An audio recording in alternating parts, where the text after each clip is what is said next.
마태복음 24장 21절 말씀입니다. 같이 읽겠습니다. 시작.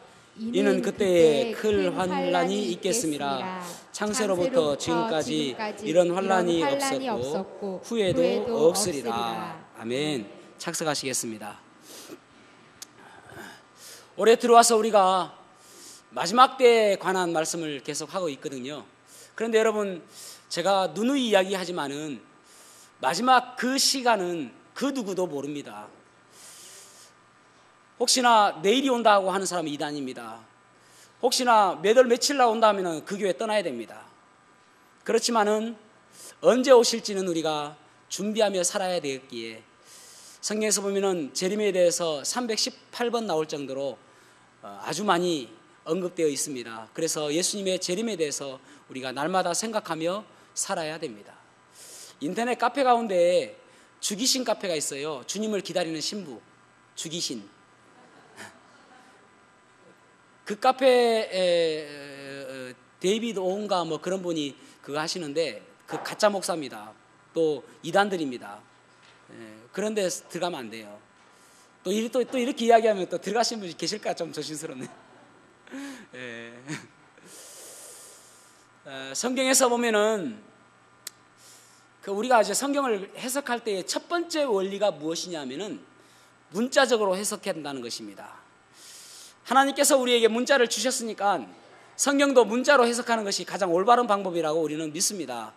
그래서 문자적으로 해석하게 되어지면은 종말론에 대해서 결정되어지는 것이 무엇이냐면은 전천년 믿음입니다. 전천년 믿음이라고 하는 것이 무엇이냐면은 오후에도 이제 유인물을 나눠드리고 좀 자세히 설명해 드리려고 하는데, 예수님께서 이 땅에 오셔서 약 AD 30년에 이제 십자가에 달리시고 또 부활하셨다가 승천하셨습니다. 그리고 나서의 이 땅은 교회의 시대가 되었습니다. 교회 시대, 은혜 시대, 성령 시대, 그렇게 이야기를 합니다. 그런데 이 교회 시대가 영원히 가는 것이 아니라 어느 순간인가 구원받은 많은 사람들이 공중으로 들어 올림을 받게 되어지는 때가 올 것입니다. 그것을 휴거라고 이야기합니다. 우리에게는 이것이 소망이죠. 그리고 나서 이 땅에는 큰 환란이 있을 것이다 라고 이야기합니다. 7년 동안요.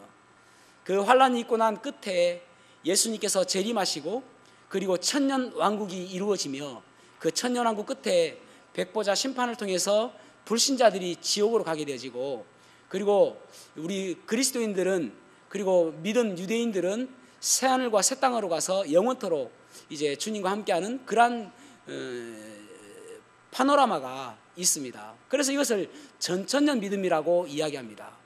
성경을 보면은 뚜렷해요, 이것이.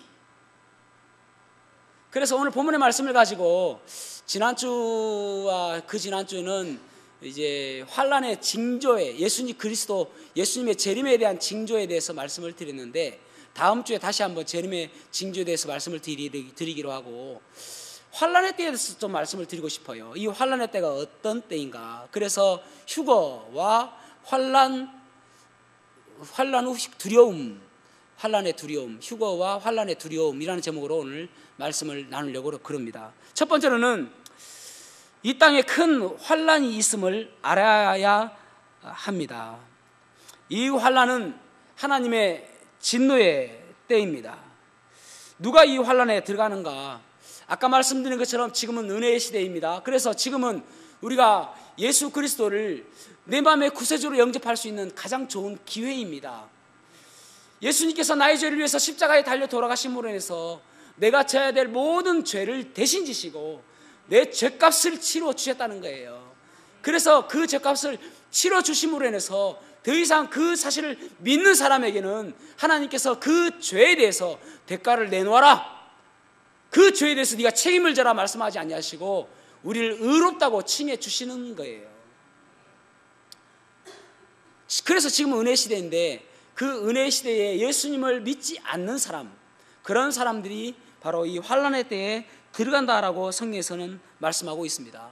그리고 또 유대인들, 지금 유대인들은 예수님을 믿지 않습니다. 그들은 예수님을 메시아로 모시지 않습니다. 그래서 그 유대인들이 들어가게 되어지는데, 이 환란의 때는 오늘 본문의 말씀처럼 창조 이후에 그와 같은 환란이 없었고 또 이후에도 없을 엄청나게 고통스러운 환란이다라고 말씀하고 있습니다. 그래서 다니엘서 12장 1절에 보면은 가브리엘 천사가 다니엘에게 동일한 말씀을 해줍니다. 다니엘 12장 1절요. 그때에 내 민족을 호위하는 큰 군주 미가엘이 일어날 것이요 또 환란이 있으리니 이는 개국 이래로, 이 개국이라는 말은 유대 민족이 세워진 그 이후로 이스라엘이 세워진 그 이후로 그때까지 없던 환란일 것이며 그때에 내 백성 중 책에 기록된 모든 자가 구원을 받을 것이라. 그 엄청난 환란이 있는데 개국 이래로 한 번도 없던 그 고통과 슬픔과 그 어려움들을 당하게 되지는데 그때에 예수 그리스도를 믿는 사람들을 다시 하나님께서 구원하여 주신다라고 말씀하고 있습니다. 여러분, 이때까지 이 땅에는 가장 큰 환란이 언제인지 아십니까? 노아의 홍수입니다. 노아의 홍수 때에 40일간 하늘에서 비가 내리고요, 땅에서 물이 솟아오르고요, 또 하늘 궁창에 있는 그 물들이 하늘의 창이 열리면서 그 물들이 다 쏟아져 내렸습니다. 그래서 40일간 그들은 고통을 받았습니다. 그리고 이 땅에 노아의 방주에 들어간 8명 외에는 모두가 다 죽었습니다. 그런데요, 그 고난의 때가 기간이 얼마인가? 맥시멈 40일이에요. 단 40일만 참으면 되었습니다. 그들은 어쨌든 죽든 간에 이 땅에서는 40일만 고통을 받았단 말이죠. 그런데 그 환란의 때는 7년이라고 이야기하는 거예요. 7년 동안 한 번도 없던 그런 고난을 받게 될 것이다. 그렇다면 왜 이런 환란을 하나님께서 이 땅에 주실까요? 왜 이 땅에 환란을 주실까요? 이 땅에 아까 말씀드린 것처럼 환란에 들어가는 사람들은 한 무리는 이방인들 가운데 그리스도 밖에 있는, 그리스도를 믿지 않는 사람들이 그 환란을 통과하게 되어지고 또 유대인들이 그 환란을 통과하게 되어진다라고 말씀하고 있습니다. 이 환란은 마태복음 13장의 말씀처럼 알곡과 가라지를 나눔으로 인해서 쭉정이는 다 버리고 오직 예수님만을 믿는 알곡만을 데리고 천국에 들어가시기 위한 선별 작업의 때임을 기억하셔야 됩니다. 여러분, 이스라엘 보십시오. 구약의 여러 선지자를 통해서 앞으로 이 땅에 메시아가 올 것이고 또 철장의 권세를 가지고, 철장의 권세라는 말은 철막대기, 쇠막대기로 다스리시고 그리고 또 여자의 씨로 오시고 그리고 왕으로 오신다라고 그 선지자를 통해서 예언해 주었습니다. 그런데 지금으로부터 약 2000년 전에 예수님께서 이 땅에 오셨어요. 그런데 이스라엘 백성들이 예수님께서는 처음으로 하신 말씀이 무엇이냐면은 회개하라 천국이 가까웠느니라 그렇게 말씀하거든요. 그런데 이 천국이라는 말이 좀 잘못된 번역이에요. 올바로 번역하면은 메시아의 왕국이 가까웠다는 말입니다. 메시아의 그 통치 그 기간이 다 되었다는 말입니다. 무슨 말입니까? 예수님께서 이 땅에 오시면서 내가 이 통치할 이 왕국이 내가 왔다라는 말입니다. 내가 왕으로 왔다라는 말입니다. 그래서 예수님께서 메시아로서의 보여줘야 될 표적과 기적들을 보여주시거든요. 여러 가지 그것들을 사인으로 보여주셨는데 이스라엘 백성들은 우리는 당신을 믿지 않습니다 라고 해서 예수님을 십자가에 못 박았습니다. 그때를 가리켜서 마태복음 23장에 이렇게 기록하고 있습니다. 마태복음 23장 37절에서 39절 보십시오. 예루살렘아 예루살렘아 선지자들을 죽이고 내게 파송된 자들을 돌로 치는 자여, 암탉이 그 새끼를 날개 아래에 모음같이 내가 내 자녀를 모으리한 것이 몇 번이더냐. 그러나 너희가 원하지 아니하였도다. 하나님께서, 예수님께서 얼마나 너희들을 품으려고 원했냐는 거예요. 메시아로 왔다는 거예요. 그런데 그렇게 하지 않았다는 것입니다. 38절요. 보라 너희 집이 황폐하여 버려진 바 되리라. AD 70년에 다 무너졌죠. 그리고 39절 내가 너희에게 이르노니 이제부터 너희는 찬송하리로다 주의 이름으로 오시는 이여 할 때까지 나를 보지 못하리라. 무슨 말입니까? 그들이 회개하고 찬송하리로다 주의 이름으로 오시는 이여라고 고백할 때 비로소 예수님께서 재림하신다는 거예요. 그때까지는 너희들이 나를 보지 못할 것이다. 너희들이 나를 죽였기 때문에 너희들은 황폐하게 될 것이고 결국은 모두가 다 회개하면서 주님 주의 이름으로 오시는 이여 어서 오십시오라고 고백해야 그때 비로소 예수님께서 재림하신다는 이야기예요. 이스라엘 백성들이 여러분 예수님을 믿습니까? 지금 믿지 않습니다. 그 대부분 다 무신론자입니다. 그런데 참 재미있는 것은 6.1 전쟁이 저번에도 말씀드린 것처럼 6.1 전쟁은 1967년 6월 5일부터 6월 10일까지 있었던 전쟁입니다. 6일 동안 전쟁을 했는데 아랍 국가의 여러 국가들이 이스라엘을 쳤을 때에 이스라엘이 그들을 치는 게 아니라 그들은 아랍 국가의 수도를 치고 막 그런 거예요. 그러니까 결국은 아랍 국가들이 두 손 들고 항복했습니다. 그래서 이스라엘이 이겼어요. 거기에서의 6.1 전쟁의 의의는 뭐냐면은 그들의 성전 있었던 서쪽 통곡의 벽을 탈환했다는 것입니다. 성전을 지을 수 있는 공간을 그들이 확보했다는 말입니다. 그래서 그들이 너무나도 기뻐가지고 그날을 욤 예루살렘이라고 해서 욤이라는 말은 히브리어로 데이라는 뜻입니다. 그래서 예루살렘의 날이라고 해서 그날 축제를 해요. 우리가 드디어 하나님의 성전을 지을 수 있는 그 땅을 탈환했다 해가지고 축제를 한다니까요. 즐거워하며요. 얼마나 기뻐하는지 몰라요. 지금도 그렇게 하고 있습니다. 그런데 그날이 언제냐면은 6월절로부터 43일 지난 날입니다. 그러니까 6월절로부터 43일 지났을 때에 예루살렘 성전 그 땅을 탈환한 거예요. 그런데 여러분 43일은 무엇을 의미할까요? 6월절은 그들이 생각할 때에 그 이스라엘 사람들의 이스라엘 달력으로 정월 14일입니다. 정월 14일. 그런데 탈환한 날이 언제냐면은 그들의 달력으로 2월 28일입니다. 그날 탈환했어요. 예수님께서 3일 만에 부활하시고 40일 뒤에 이 땅에 계시다가 40일 뒤에 성천하시잖아요. 그러니까 그들이 탈환한 날이 우연일지는 모르겠지만은 예수님께서 성천하신 날, 그날 그들이 탈환했다니까요. 그날 그들은 축제한단 말이에요. 예수님을 믿지 않음에도 불구하고. 머리가 쭈삣하지 않습니까?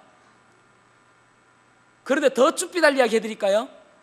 예수님께서 탄생하신 날이 언제인지 아십니까? 우리는 보통 12월 28일이라고 이야기하는데 여러 역사학자들에 의하면은 예수님의 탄생일이 2월 28일이에요. 그러니까 이 사람들이 즐거워하고 축제하는 것은 단지 욤 예루살렘이라고 이야기하며 예루살렘을 탈환한 것으로 인해서 축제를 하고 있는데 그날 예수님께서 오신 날이라니까 이 땅에. 그들이 십자가에 못 박은 그 예수님, 그 메시아가 이 땅에 오신 날을 그들은 자기도 모르면서 기뻐하며 축하하고 있는 거예요. 우연일까요? 머리가 지금 쭈삣쭈삣 섰죠? 그런데 주님께서 재림하신 날은 그날이 아니에요. 왜냐하면 그것은 그들이 예수님을 진짜 메시아로 모시고 그렇게 기뻐하며 하는 게 아니거든요. 단지 예루살렘 성전 그 땅을 확보했다는, 차지했다는 것 때문에 기뻐하는 것이니까요. 이 이스라엘 사람들은 얼마나 목이 곧고 또 고집이 센지 모릅니다. 그래서 아직도 예수님을 믿지 않습니다. 그래서 예수님께서 23장에 너희들이 나를 그렇게 하며 나를 핍박했지만은 너희들이 찬송하리로다 주의 이름으로 오시는 이여라고 고백할 때 내가 비로소 온다라고 23장에 이야기하시고 24장과 25장에서는 그때의 시대적인 상황이 어떠한가, 그때 내가 올 것이라고 말씀하시며 26장과 27장에서는 이제 예수님께서 십자가의 길로 나서는 것이 마태복음의 말씀에 기록되어 있는 것입니다.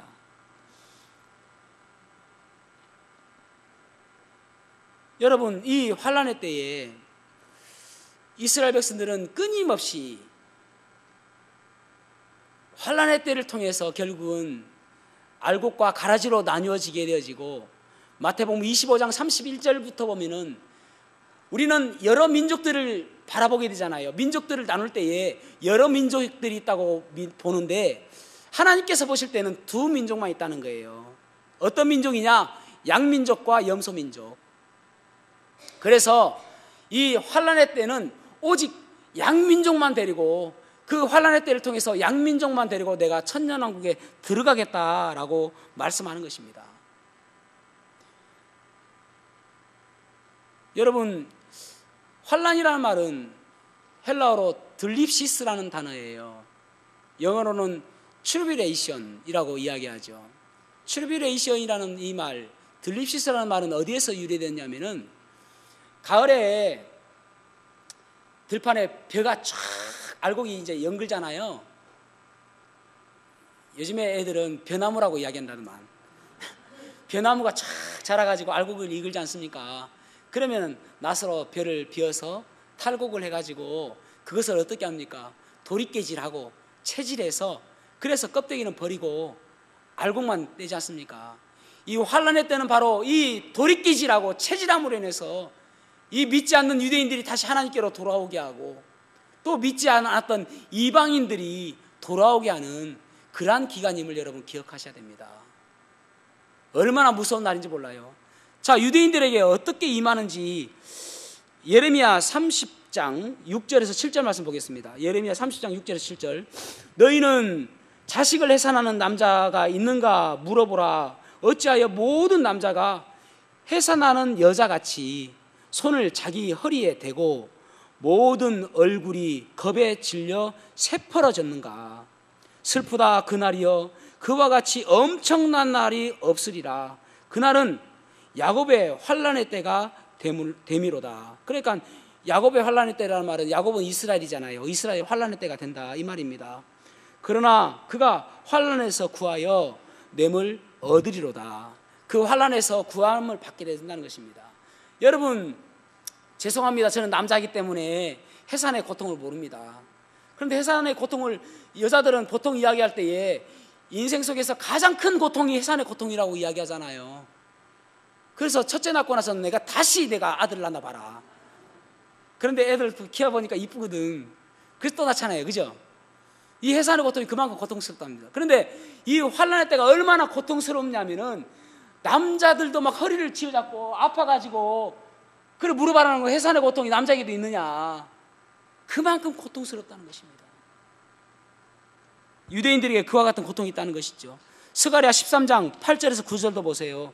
여호와가 말하노라. 이 온 땅에서 3분의 2는 멸망하고, 이 멸망한다는 말은 예를 들어서 세번역 같은 경우는 멸망하여 죽고라고 번역하고 있어요. 흠정역에서도 멸망하여 죽고라고 번역하고 있고, 그러니까 멸망한다는 말은 3분의 2가 죽는다는 말입니다. 그 다음에 3분의 1은 거기 나무리니 내가 그 3분의 1을 불 가운데서 던져 은같이 연단하여 금같이 시험할 것이라. 그들이 내 이름을 부르리니 내가 들을 것이며 나는 말하기를 이는 내 백성이라 할 것이요 그들은 말하기를 여호와는 내 하나님이시라. 얼마나 고통스러우냐면은 지금 그 이스라엘 그 유대인들이 지금 가 있는 팔레스타인 지역에 간 사람들이 800만 명입니다. 800만 명. 그러면은 이 좀 더 간다 치고 1000만 명 간다 치더라도 3분의 2가 고통스러워서 죽는다는 거예요. 660만 명이. 그리고 남아있는 330만 명도 그저 그대로 통과하는 것이 아니라 마치 은과 금을 용광로에 넣어서 재련하고 단련하듯이 그렇게 통과시킨다는 거예요. 그리고 나서 그들이 결국은 두 손 두 발 다 들고 하나님 앞에서 회개하고 주님 이제 오십시오. 여호와는 나의 하나님입니다. 주의 이름으로 오시는 이여 우리가 주님을 고대하고 기다립니다 라고 할 때에 그때에 비로소 예수님께서 이 땅에 재림하신다라고 말씀하고 있는 것입니다. 얼마나 고통스러워요. 그런데 여러분, 그 7년 환란기 동안에 유대인만 있는 것은 아니라고 말씀을 드렸죠. 이방인들도 있다고 그러지 않습니까? 믿지 않는 이방인들. 그 믿지 않는 이방인들에게는 계시록에 보면은, 계시록 6장부터 보면은 환란기의 시작들이 어떻게 되어지는지를 말씀하고 있습니다. 6장 2절에 보면은 백마탄자가 나온다라고 말씀하고 있어요. 이 백마탄자는 적그리스도입니다. 왜 백마를 탔는가? 마치 그리스도를 모방해서 내가 그리스도다라고 모방해서 평화를 상징하는 것처럼 백마를 타고 온다는 것입니다. 그 다음에 3절과 4절에 보면은 붉은색 말을 타고 나온다 그렇게 말하고 있어요. 붉은색 말은 뭐냐면은 이 땅에 더 이상 평화와 화평이 다 제하여진, 도저히 평안이라고는 찾아볼 수 없는 전쟁이 가득한 땅이 될 것이다 라고 말씀하고 있는 것입니다.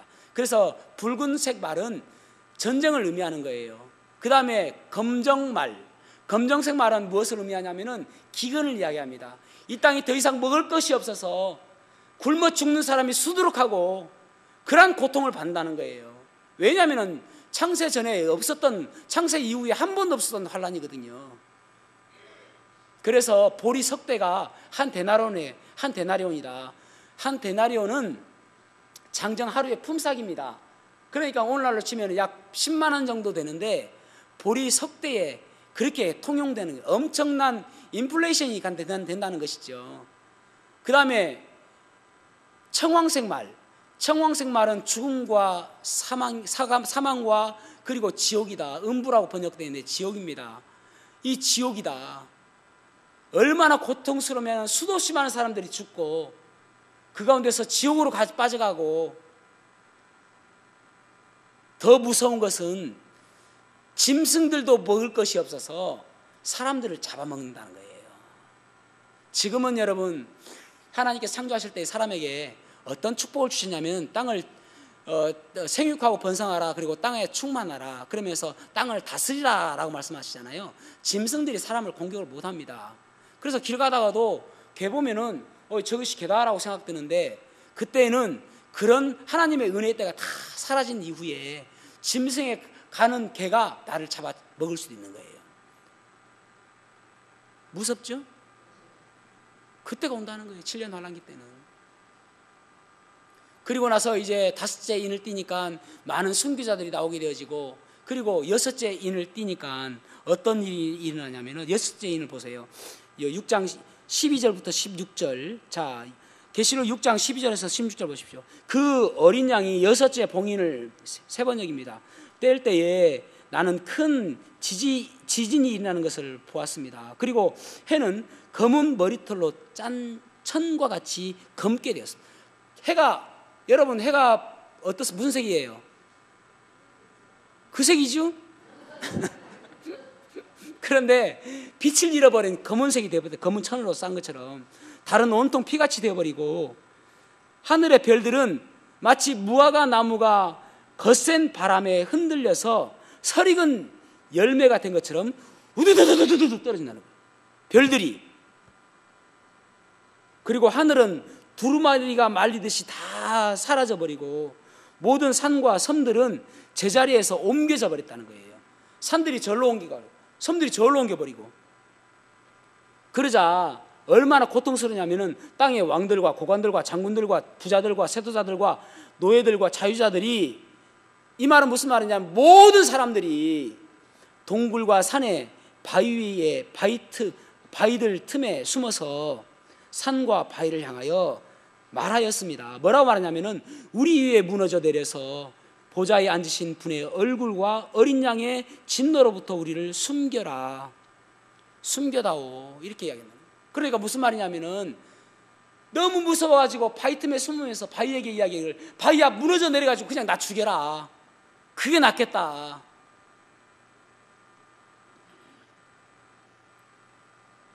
얼마나 무섭습니까?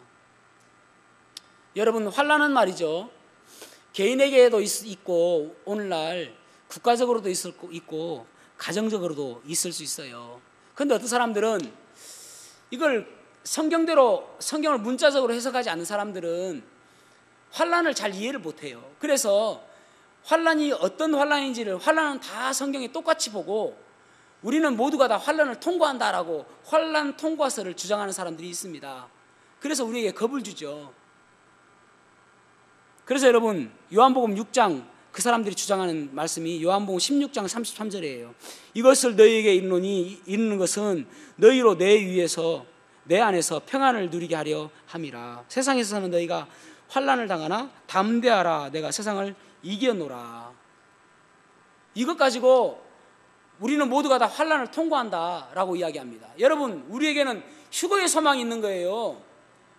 데살로니가 전서 4장 16절 17절 주께서 호령과 천사장의 소리와 하나님의 나팔 소리로 친히 하늘로부터 강림하시라니 그리스도 안에서 죽었던 자들이 먼저 일어나고 그 후에 살아남은 우리들도 공중에서 주를 영접하게 하시리니 그 후부터 우리는 주와 영원히 함께하리라. 그렇게 말씀하고 있잖아요.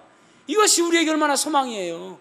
그런데 이 구절 가지고 마치 우리는 모두 다 환난을 통과한다, 환난 통과서를 주장하는 사람이 있단 말이죠. 그런데 여러분, 계시록 3장 10절 말씀 보십시오. 내가 나의 인내와 말씀을 지켰은즉 내가 또한 너를 지켜 시험의 때를 면하게 하리니 이는 장차 온 세상에 임하여 땅에 거하는 자들을 시험할 때라. 자, 여기 시험과 환난과 앞에 환난과의 차이는 무엇입니까? 여기에는 온 세상에 임하는 거예요. 그러니까 7년 환난은 어느 한 부분만 이러는 것이 아니라 온 세상이 온통 환난과 시험이 임할 때, 그때에 보면 여기 보면은 너를 지켜 시험의 때를 면하게 하겠다는 거예요. 지키다는 말이 키프라는 말이 돼 있어요.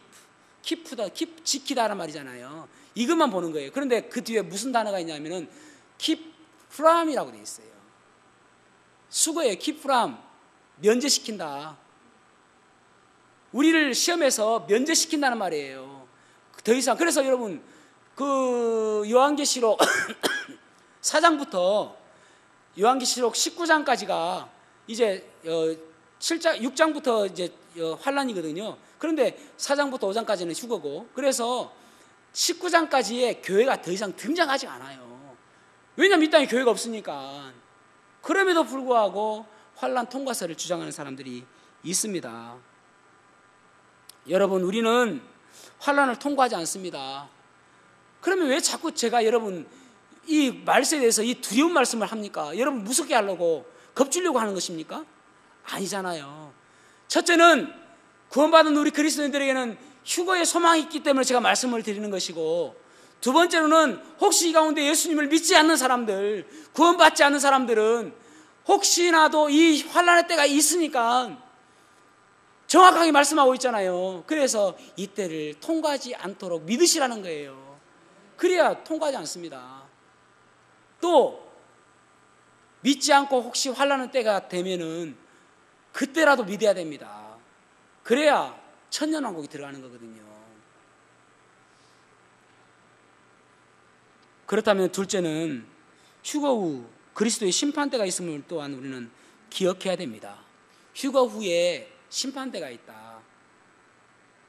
제가 여러분 오늘 말씀의 제목을 휴거와 환난의 두려움이라고 말씀을 드렸죠.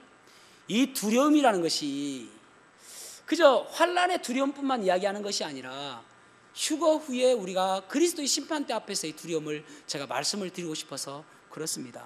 자, 5장 10절 말씀 보십시오. 고린도후서 5장 10절. 이는 우리가 다 반드시 그리스도의 심판대 앞에 나타나게 되어 각각 선악간의 그 몸으로 행한 것을 따라 받으려 함이라. 여기까지 너무나 잘 아는 말씀이죠. 우리가 선악간에 행한 대로 하나님 앞에서 우리가 칭찬받기 위해서, 그래서 심판대 앞에 쓴다, 우리가 그렇게 알고 있잖아요. 근데 11절 말씀 정말 중요한 말씀이에요. 우리는 주의 두려우심을 알므로 사람들을 권면하려니와 우리가 하나님 앞에 알려졌으니 또 너희의 양심에도 알려지기를 바라노라. 여기 보면은 주의 두려우심을 알므로, 무슨 말입니까? 주의 두려우심을 알므로 하루하루를 살아가야 된다. 두려움이라는 단어가 헬라어로 푸어보스라는 단어인데 영어로는 뭐라고 번역했냐면은 The terror of the Lord. 무슨 말이에요? 주님의 테러다. 그러니까 여러분, 우리가 심판대 앞에 섰을 때에 주님께서 테러하듯이 우리를 책망하실 수도 있다는 거예요. 여러분, 구원받은 것이 끝이 아니라 내가 매일매일 삶 속에서 주님을 두려워하는 마음으로 살아야 된다는 말입니다. 왜냐하면 심판대에서 칭찬뿐만 아니라 The terror of the Lord, 주님의 테러가 있다는 거예요. 그래서 여러분 예배 빠지지 말아야 됩니다. 왜냐하면 주님께서 두렵기 때문입니다. 우리가 여러분 성도들을 사랑해야 됩니다. 왜냐하면 주님의 두려우심을 생각해야 되기 때문입니다. 여러분 주님을 위해서 우리가 최선을 다해서 살아야 됩니다. 왜냐하면 그 주님의 두려우심이 있기 때문에 그렇습니다. 매일매일 우리가 거룩하게 살아가야 되고 주님의 뜻을 바라보며 살아가야 되고 주님께서 무엇을 원하시는지 우리가 살아가야 될 그 이유는 The terror of the Lord, 주님의 두려우심이 우리에게 있기 때문에 그렇습니다. 그 주님의 두려우심 때문에 날마다 안일하게 살아갈 것이 아니라 최선을 다해 살아가야 됩니다.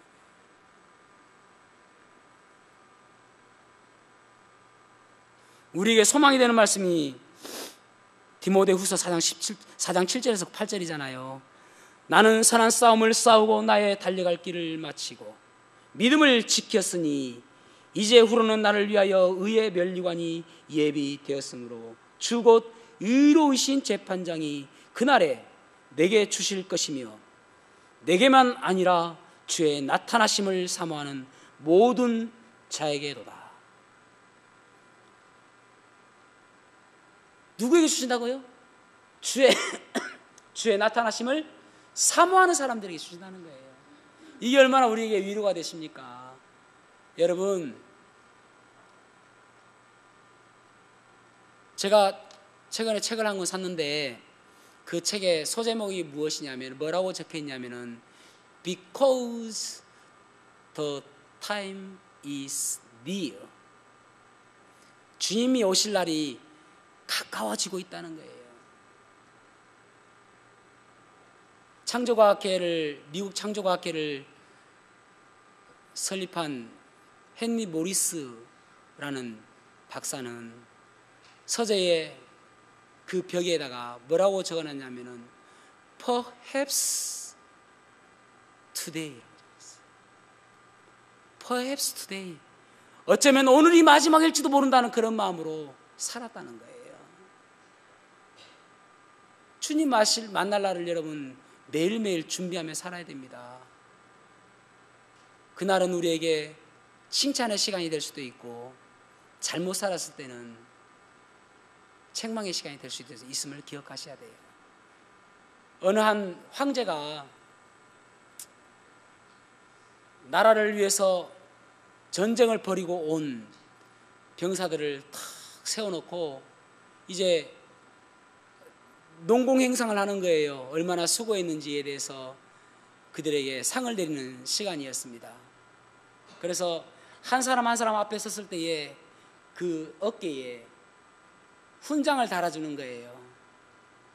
이 나라를 위해서 수고한 너에게 이 훈장을 수여한다. 하나하나 달아주는 거예요. 그런데 어느 한 병사가 이 전쟁을 통해서 두 팔을 다 잃어버린 한 병사가 왕 앞에 서 있습니다. 이 황제가 이 병사를 바라보며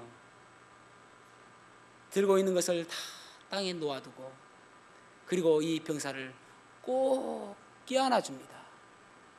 그러면서 이 황제가 하는 이야기가 너는 나라를 위해서 팔을 잃어버리기까지 충성을 하였구나.